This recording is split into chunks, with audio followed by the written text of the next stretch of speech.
이번에 저 왼쪽 밑에 있는 홍장원, 이번에 싹 다 잡아들여! 대통령은 전화 받았다 했죠. 전화 받은 건 사실이에요. 저거 본인의 휴대폰에 1분 몇 초 동안 전화 기록이 있습니다. 그런데 윤석열 대통령이 국회의원들 다 잡아들여 끄집어내라고 한 건 아니다 이겁니다. 오보다 이 말입니다. 본인이 했어요. 본인이 입으로 조태용 국정원장한테. 그런데 왜 지금 다른 소리를 하죠?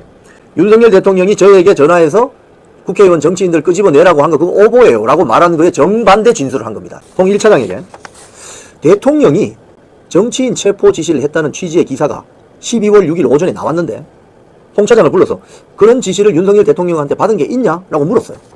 물었더니 홍 장관이 뭐라고 했냐? 그거 오보입니다 라고 했어요. 이게 기사입니다. SBS 기사, 연합뉴스 기사 다 떠 있어요.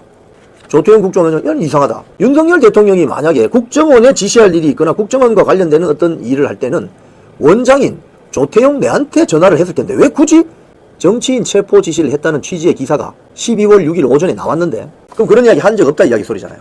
그런데 왜 어제 헌재에 나와서 그런 이야기를 하죠? 조태용 국정원장 만나서 확인했을 때 그거 오보입니다. 헌재에서 이야기한 게 가짜뉴스입니다. 대한민국 공직자가 이런 가짜뉴스 만들어도 돼요? 거짓말 그냥 마구 질러도 돼요? 홍 장관의 그 당시에 이 가짜뉴스성 발언 때문에 국민의힘 국회의원, 특히 친한동훈 계열 국회의원들이 헷가닥 해버린 겁니다. 결국 국민의힘 내부에 한동훈을 따르는 친한동훈 계열 국회의원 한 20여 명이 움직이는 바람에 투표 2번 만에 두 번째에 윤석열 대통령이 탄핵 가결이 됩니다. 현직 대통령인 윤석열 대통령을 탄핵시킬 수 있는, 파면시킬 수 있는 대표적인 가짜뉴스라는 거예요. 이 드러났어요. 거짓말을 자꾸 하다 보면 그 거짓말을 또 맞추기 위해서 또 다른 거짓말을 해야 됩니다. 그러다가 알리바이가 성립이 안 되고 알리바이 깨지는 수가 있죠. 지금 그 경우입니다. 이건 제가 봤을 때는. 가짜뉴스죠. 그러니까 결국은. 탄핵 심판 사건에서 가짜뉴스잖아요. 현직 대통령인 윤석열 대통령을 탄핵시킬 수 있는, 파면시킬 수 있는 탄핵 심판 사건에서 가짜뉴스잖아요. 윤석열 대통령이 저에게 전화해서 국회의원 정치인들 끄집어내라고 한 거 그거 오보예요 라고 말하는 거에 정반대 진술을 한 겁니다. 즉 헌재에서 이야기한 게 가짜뉴스입니다. 저는 검거 지원을 요청했다라고 그럼 검거 지원 요청이라고 안 쓰고 검거 요청이라고 썼어요.